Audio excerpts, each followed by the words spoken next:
Now it's time to hand it over to our last speaker, our long talk for today, from Shauna Mahajan, who's going to be introducing the Eleanor Data Platform, which is designed to promote transparency and collaboration on environmental governance and management. So Shauna, whenever you're ready to share your screen, take it away. Wonderful. Thanks so much. It's been really wonderful to be here today and be part of a new community for the hour. My name is Shauna Mahajan. I am with WWF US, and I'm really excited to talk to you about the EleanorData.org platform that's been in the works for quite a while, working to strengthen transparency and promote effective area-based conservation around the world.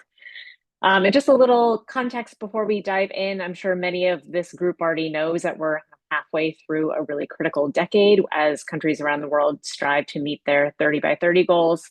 But we know that there are a lot of challenges for monitoring our progress towards those goals, both a lot of the conservation outcomes that we care about, but also Target 3 of the Global Biodiversity Framework does underscore the importance of areas under conservation or management, that they need to be effective and equitably governed.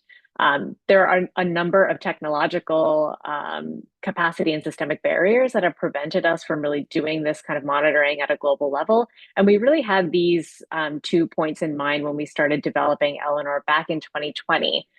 So the platform was launched in 2022 as a free and open source tool that's designed to make it easier for conservation practitioners and for researchers to gather, store, share, and most importantly, use governance and management monitoring data to strengthen area-based conservation efforts. And we built our work on a wealth of knowledge, experience, and tools that are already out there in the conservation world. This slide couldn't fit all the amazing work that's been done in this space. But just to say that we really looked around to what was out there already, the challenges, the opportunities of the different tools for monitoring both environmental governance and management have had tackled to date. And we tried to kind of find our little niche in this world. And specifically, we're looking to create something that could help people around the world monitor both protected areas, but also areas that may not be formally protected, be they locally led conservation areas or other effective conservation measures that are commonly getting referred to as OECNs these days. We were also trying to find a balance between the practice of conservation and the richness that comes from the social sciences, on what we know both from theory and practice, what leads to effective and equitable management. And from a technological perspective, we really wanted to create something that was free, open source, easy to use, and that leveraged the power of technology for fostering more data sharing and collaborative learning. And of course, importantly, really getting that data into the hands of users that need to make adaptive management decisions on a day-to-day basis, be it at a site level, a regional level, a national level, or even globally. So Eleanor Data helps users collect both basic information about an area under conservation or management. We call that background data, and information about management and governance that uses 35 carefully selected questions that are nested across 10 attributes. And when I say carefully selected, it took us about 2 years to whittle down the questions that are actually part of the Eleanor Data survey today. Taking in, I think, over 100 comments from different conservation practitioners, scientists from around the world, to kind of distill these 10 attributes that you see here on the screen. So some are really kind of pragmatic, focused on like, does an area have the money they need to actually implement effective conservation, to some of the more theoretical on whether or not the actual systems of governance are nested in ways that can deliver good outcomes through time. And just to give you a really quick walkthrough today of what the platform looks like, when you visit EleanorData.org, you see a landing page like this. We invite all users to sign up for a free account. It helps you see what data is on the platform, but also to create and assess your own areas. And just some important things to note here, we are really trying to make this platform as accessible to people around the world as possible. We've got 5 languages up and running right now, 2 more in the pipeline. And there's also tons of documentation on the platform on how you get started using the platform, especially if you're newer to assessing governance and management. There's some great videos that introduce some of the kind of theoretical concepts and the questions and the approach behind the tool. A key part of the platform is actually creating, storing, and using the data from assessments of areas. And this is what it looks like if you were to go in and try to assess an area. This is a nice test assessment, but you could do it for, say, a locally managed marine area or a commonly managed park if you would like. So the platform has the key kind of background assessment data that stores important relational information like who you are, why you're assessing this area, as well as some of that core background information on that managed area itself. The 35 questions are found under the survey tool. I'll speak a little bit as to how you can select which questions are included in your assessment. And importantly, we have this collaborators feature as part of Eleanor. As we know, often doing any kind of assessment, there's often lots of different people who may touch an assessment. So it could be a community leader in a community managed area partnering with somebody from, say, WWF on an assessment, working with me who sits in the US office trying to pull data together across regions. So you can add as many collaborators as you want to an assessment so people can really easily access the data at a site level. And like I mentioned before, we try to customize the platform so it's easy for people to use it for whatever goals that they might have. We recommend assessing all 10 attributes, but we know there are often reasons why somebody might not have the time to do a full, we estimate it takes about 1 to 3 hours to complete a full survey. So users have the option to choose what attributes they want to assess. And then this is what a question looks like. We built the questionnaire really based on a lot of the tools that we see used a lot in the conservation community, including the management effectiveness tracker tool. So the question follows the same format in that there's 4 multiple choice response that basically range from that question, whatever it's being asked. In this case, it's about who has the rights to harvest resources within an area, whether or not that exists versus it being fully present. As I said earlier, we also know that not everybody is an expert in management and governance. So each question has a lot of information on the right-hand side that helps users understand why we're even asking that question and what additional information might be used to help answer the question. And the survey can be carried out as kind of a desk-based assessment for those who are really knowledgeable about an area, or the ideal methodology is actually doing a participatory focus group with different people who are involved in or impacted by the management of that area. So depending on the pathway, we suggest what extra information might help you and whoever's completing the assessment together answer the questions to the best of your ability. Finally, when the assessment is complete, and I'll just quickly note, you'll see some buttons up top that show kind of upload and download survey. We have lots of different ways that users can interact with the platform. So people can either first just download the survey, complete it offline, especially if you're in a remote area. The platform itself can be taken offline, so you can enter it in the platform and then reconnect to the internet and the data is uploaded, or you can just do it live online. But when a survey is complete, users have the choice on how they want to share that data. The vision of Eleanor was really to promote more transparency in how areas are governed. So we encourage users to publish their findings, which makes the data available publicly on the platform. But we also know there are many reasons why data might need to be kept private for either security reasons or other reasons. And so users can just finalize the assessment, store it on the platform, and only their collaborators can actually see the data. And then most importantly, that final step, generating that report so it can be used by key stakeholders. And this is what the report looks like today. It automatically analyzes those questions into a simple score out of 100, which gives you sort of at the courses level, how is that area doing across all attributes of management and governance? But it also breaks it down by question. If you want to understand where are there areas of growth that area needs to really work on developing to improve its management and governance, or areas that just need to be either maintained or strengthened a little bit.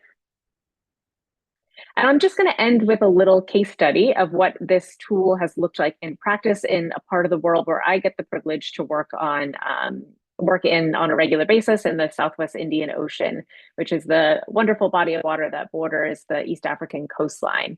So we've been using Eleanor across the region as a key monitoring tool because it really fits the kind of context and needs that we've had in the area as conservationists. So locally managed marine conservation is a really critical strategy in the region for strengthening ecosystem governance and improving the well-being for coastal communities. But despite this investment that many of us across the conservation community have been making in community-led conservation, we actually don't know a lot about what the current status is of community management in the region. And so enter Eleanor. We decided to use Eleanor as a tool for a lot of different reasons. So one, really just to understand what's going on, but also to try to identify what leverage points we could try and address more proactively as conservationists, both at local levels, but also nationally and across the region to strengthen community-led governance.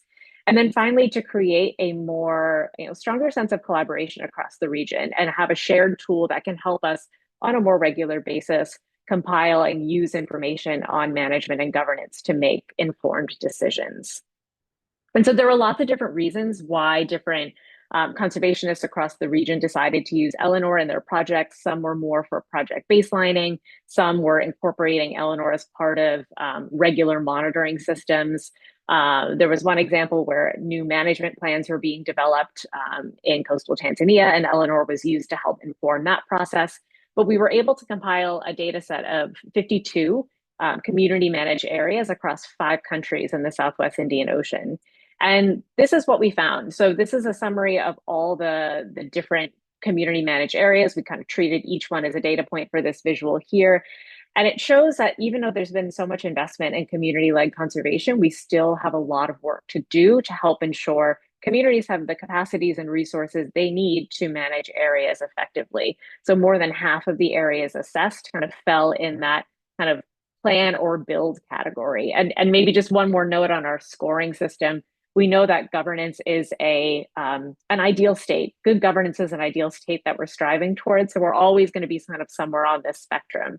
So the scoring was really designed to be action oriented. Again, I won't go, there was so much richness in this report. I'm going to pop the link in the chat for the full findings from this study, but we were able to distill a number of high-level recommendations for the region on what we could do as a community to help really strengthen community governance based on the data that we saw. One being important to really ensure communities have the rights to manage. There were a lot of variabilities across countries and the legal frameworks that kind of showed up in practice in the data, all the way up to just the value of using the Eleanor platform together, and something we're really keen to do going forward, but I'd love to hear thoughts from this community on is how do we better integrate some of the data that we're starting to compile on governance and management with some of the conservation outcome data that we really care about. So in the marine context, that might be the health of coral reef ecosystems or mangrove cover and so on. And so just to end, we are very much in the process of building out and developing Eleanor. We're really focused on scaling its use and keen to help onboard new users to the platform.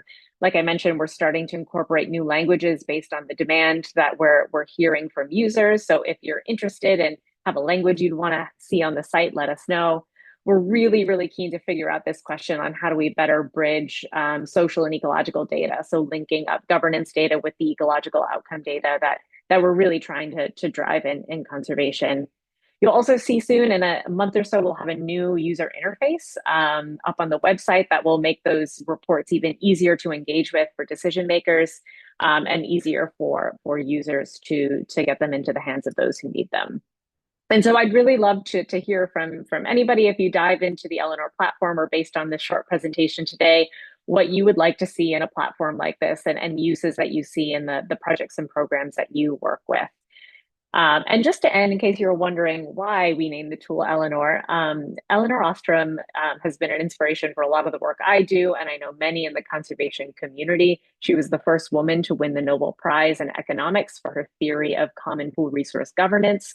And she really showed that our planet could be protected through community, collaboration, and cooperation, which are all values that we're really trying to channel with the platform as it develops and evolves over time. And in that spirit, there were so many people behind this project that I couldn't fit them all on a slide. But today, myself and my colleague Dan Reed are kind of the key points of contact for anything operational on Eleanor. So if you have any questions, you're keen to use the tool, please feel free to reach out, or you could reach the whole team, including the tech team through the eleanordata.org contact us form. And with that, I will hand it back to Alex. Thank you. Thank you so much. That's incredible. And obviously, WildLabs, our whole philosophy is rooted in the power of community working together. So Eleanor is an awesome platform. And I also learned I just learned who the original Eleanor was, and she sounds great also. And we have some questions in the chat. One that's also a little bit more potentially like open to the community for like a discussion. But one question is from Talia about what integration of ecological data might look like on Eleanor, and if it would go into the calculations of existing questions or be a new component of the assessment altogether. So if you have any thoughts or answers on that, feel free to share. Yeah, and this is something that's very much a live conversation, and we're just starting to explore this with two data systems. So Mermaid is a tool and system for bringing together coral reef monitoring data. And we've been talking with them. We actually share a backend developer, so we've been talking a lot with them on how do we kind of create the right connections between those platforms to allow it's more spatial connections in that like you might have an Eleanor assessment for a locally managed marine area, and we might see on, say, Mermaid that there were coral reef transect studies done in that same site. And so being able to better understand where that overlap is and then pull those data together in an easy to use output. I would defer to my colleague Nasser Olvero from WWF US, who's our data and tech lead from the US side, from WWF US on Eleanor, on like kind of how all that plays out in practice. But our ultimate goal is trying to make it easier for those who are managing areas, trying to make decision based on data, to bring together the different data sources that would help them have a better, more holistic picture of impact in any particular place. And maybe, I mean, there's a few more minutes till the top of the hour. I'm curious, the other question that Talia posed was sort of more philosophical about like what an equivalent for Eleanor could potentially look like for like determining like conservation tech capacity, which is maybe not an answer that you necessarily have, Shauna, but could just be like a open discussion for anybody else on the call who might have thoughts about it, of what that could look like, of developing or like integrating that sort of information into existing systems or new ones. Yeah, just to add to that, Sean, I know we've talked a little bit about this, but I'd be just curious, since this is largely a conservation tech community we're talking to here, like I know that there are some components of technical capacity that you ask about, but I'd be curious to hear, like, do you think there's room for capturing that better within Eleanor? Because I think there's definitely room for a tool to be inspired by Eleanor, similar to this, but I'd be curious within the governance structure, how does technical capacity fit into that? Yeah, so there's one question under I mentioned there are 10 attributes. There's a question for operational capacity. And a lot of the questions from that operational capacity attribute come from the management effectiveness tracker tool, which is a tool that's been used for decades in conservation. And it is, I can't remember exactly how it's phrased, but it's around does the area or the team managing the area have like the resources they need to do their job well? And one thing that we always suggest with, there's some amount of training that goes into being able to facilitate, a good survey and ask the right probing questions. And what I would suggest is that, for anybody who's leading a survey, that you could kind of think about what are those probing questions you would want to nest under a question like that. And that information could get captured in the qualitative data that's collected. I kind of breezed through it given time, but you may have seen when the question was up, there's that multiple choice section, but then there's also a kind of explanation box, which from a social science perspective is really key because it gives you the opportunity to kind of put in some of the why and how answer to that question. Because one thing that we always struggled with, Eleanor, is that we're trying to capture a lot of information. And we always joke that like we make everybody angry with this survey because we're just touching on like a little bit of everything. We're not going really deep into equity. We're not going really deep into management. We're not going deep into technology needs. We're trying to capture a little bit of everything. But the trade-off is that we then get, broad insights, and those broad insights can then help you figure out where you need to go deeper. So another thought I had after we talked, Talia, was you do an assessment and you find out, as we found in the SWIO region, almost everyone was lacking operational capacity. So there's a clear need for us to maybe follow up and be like, well, what are the most essential operational capacity gaps we should start to fill, and then kind of build from there. Cool. Thank you. Yeah, thank you so much. And we are, I think, right at time. And there's another question in the chat, but I'm gonna hold off on that just so we don't keep anybody on that might have to go, but feel free to stick around and we can address that question from Josh about open source collaborations. But for now, I'm gonna end the recording in just a second. But thank you to everybody for joining, especially to our speakers and their presentations that were all fantastic. Everybody, like I said, is invited to stick around for after hours for more casual conversation about any of the talks that we heard today or anything else. But thank you again all for coming, and we will see you next month on July 30th.